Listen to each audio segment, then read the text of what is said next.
अस्सलाम वालेकुम। आज का हमारा टॉपिक कैपेसिटर पर है। लेक्चर को स्टार्ट करने से पहले मैं बताती चलूं कि आप मेरे चैनल को लाइक करें, शेयर करें और सब्सक्राइब करें और बेल आइकन पे क्लिक करें ताकि आपको नई आने वाली वीडियोस की नोटिफिकेशन भी मिलती रहे। आज का हमारा टॉपिक कैपेसिटर पे है, जो हमारे पास एक ऐसी डिवाइस है जो कि इलेक्ट्रिक सर्किट्स में इस्तेमाल होती है in order to store electric charges.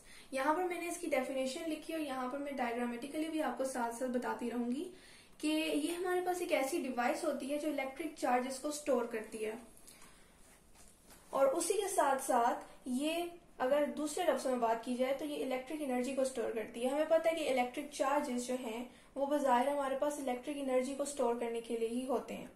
तो ये इनकी पॉसिबल डेफिनेशन बन सकती है जो कि बहुत आसान है। यहाँ पर डायग्राम में देखें तो यहाँ पर मैंने एक सर्किट ड्रॉ किया है, स्विच को क्लोज किया है ताकि करंट पास कर सके।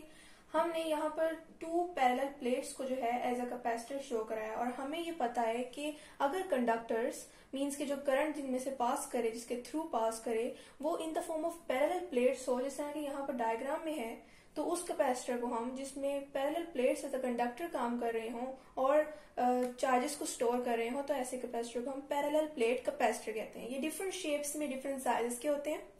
तो आज हमने पैरेलल प्लेट कैपेसिटर, उसकी कंस्ट्रक्शन और उसकी कुछ वर्किंग और साथ में इसकी यूनिट्स को डिस्कस करना है।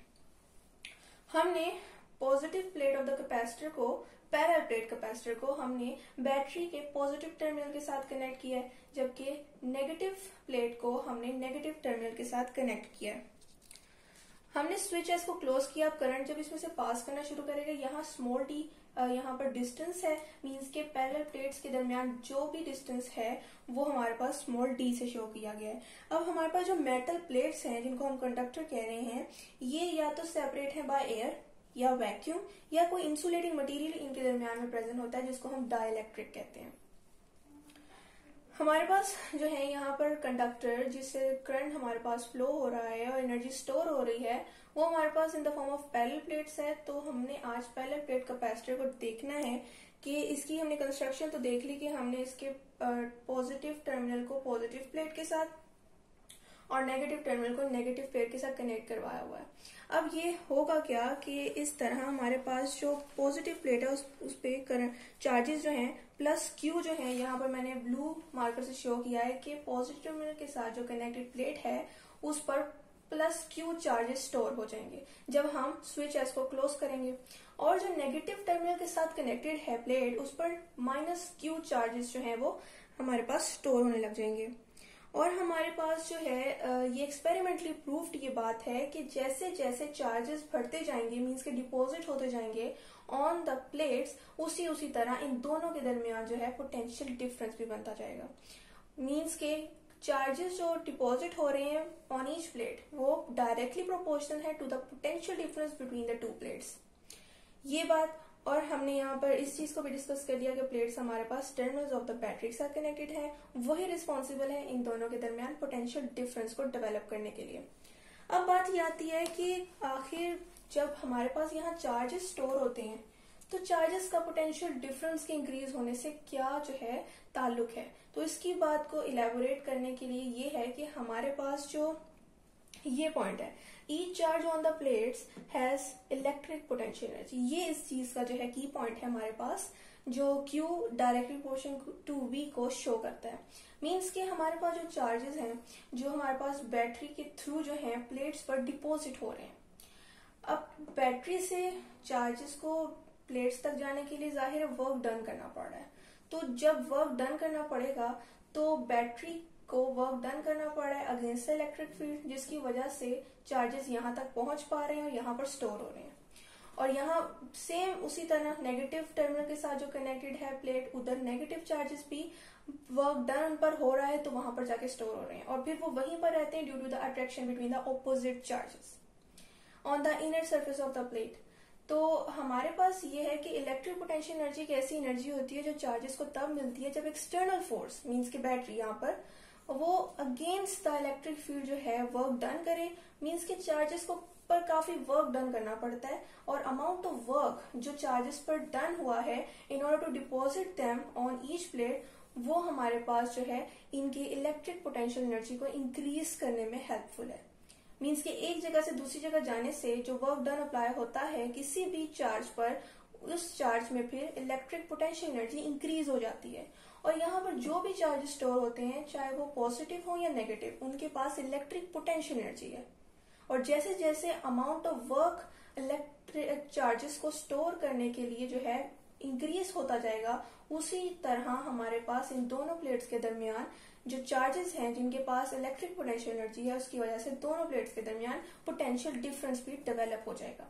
तो इस चीज को इलेबोरेट हमने इस तरह किया कि हमारे पास जिस तरह चार्जेस प्लेट्स पर इंक्रीज होते जाएंगे अमाउंट ऑफ चार्जेस, उसी तरह हमारे पास प्लेट्स के दरमियान पोटेंशियल डिफरेंस भी डेवलप होता जाएगा।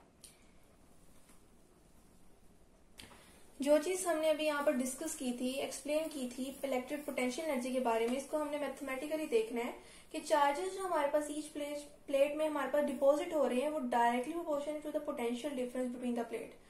अब हमने जब इसका प्रोपोर्शनैलिटी साइन खत्म किया तो इज इक्वल टू और कांस्टेंट डाला।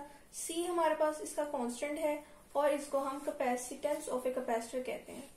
कैपेसिटेंस से मुराद है कैपेसिटर की एबिलिटी टू स्टोर चार्जेस, यानी हम दूसरे लफ्जों में ये भी कह सकते हैं कि कैपेसिटर की एनर्जी, ताकि वो इतने स्टोर चार्ज कर ले कि इसकी प्लेट्स के दरमियान में पोटेंशियल डिफरेंस डेवलप हो जाए और वहां पर इलेक्ट्रिक एनर्जी भी स्टोर हो जाए। मेन पर्पस हमारा कैपेसिटर का ये होता है कि ये ऐसी डिवाइस होती है जो किसी भी जब सर्किट में अप्लाई की जाती है तो इलेक्ट्रिक एनर्जी को स्टोर करती है, जो हमारे पास फिर एक्सटर्नल एनर्जी के तौर पर सामने आती है। और हमारे पास कैपेसिटेंस का जो यूनिट है वो है फैरेड या कूलम पर वोल्ट। मींस का जो चार्ज पर वोल्ट जो है स्टोर हो रहे हैं या डिपॉजिट हो रहे हैं ऑन ईच प्लेट, उसे हम कैपेसिटेंस कहते हैं और उसके यूनिट को हम इस तरह जो है वो डिफाइन करते हैं। जैसे कि हमारे पास एक रिलेशन जो हमने देखा चार्ज और वोल्ट का आपस में कि डायरेक्ट रिलेशन है, और जब हमने प्रोपोर्शनैलिटी साइन को खत्म किया तो इज इक्वल टू और कांस्टेंट आया। अब हमने कैपेसिटेंस देखी तो हमारे पास है चार्ज पर वोल्ट। जब इसका हमने यूनिट्स में लिखा इसको, तो कैपेसिटेंस का हमारे पास यूनिट फैरेड है, तो फैरेड और साथ में क्यू का चार्ज हमारे पास जो है कूलम, और हमारे पास वी का जो यूनिट है वो हमारे पास वोल्ट। मींस के कूलम पर वोल्ट हमारे पास जो है कैपेसिटेंस का यूनिट आ जाता है। यहाँ मैंने लिखा हुआ है कि हमारे पास ऐसा यूनिट फैरेड या कूलम पर वोल्ट है, और इसकी डेफिनेशन फैरेड की हमारे पास ये है कि कैपेसिटेंस ऑफ अ कैपेसिटर हमारे पास 1 फैरेड होगी उस केस में जब हमारे पास 1 कूलम ऑफ चार्जेस जो हैं वो each plate of the parallel plate capacitor पर डिपॉजिट होंगे और 1 वोल्ट का पोटेंशियल डिफरेंस उनके दरमियान में प्रोड्यूस होगा। तो इस चीज को हम 1 फैरेड कहते हैं। और ये था आज का हमारा टॉपिक जिसमें हमने कैपेसिटर को देखा और हमारे ये डिवाइस जो हमारे इलेक्ट्रिकल सर्किट्स में इस्तेमाल होती है ताकि ये एनर्जी को स्टोर कर सके, ताकि हमारे पास एक्सटर्नल फॉर्म में जो है एनर्जी मैकेनिकल एनर्जी में कन्वर्ट होकर आ सके। और उसका हमने यूनिट देखा और उसकी डेफिनेशन और साथ में हमारे पास फैरेड की डेफिनेशन। आई होप आपको ये लेक्चर समझ आया होगा। फिर भी कोई क्वेश्चन हो तो आप कमेंट में जरूर पूछें। मैं फिर बताते चलूं कि आप मेरे चैनल को लाइक करें, शेयर करें और सब्सक्राइब करें और बेल आइकन पर क्लिक करें ताकि आपको नए आने वाली वीडियोस की नोटिफिकेशन भी मिलती रहे। शुक्रिया, अल्लाह हाफिज।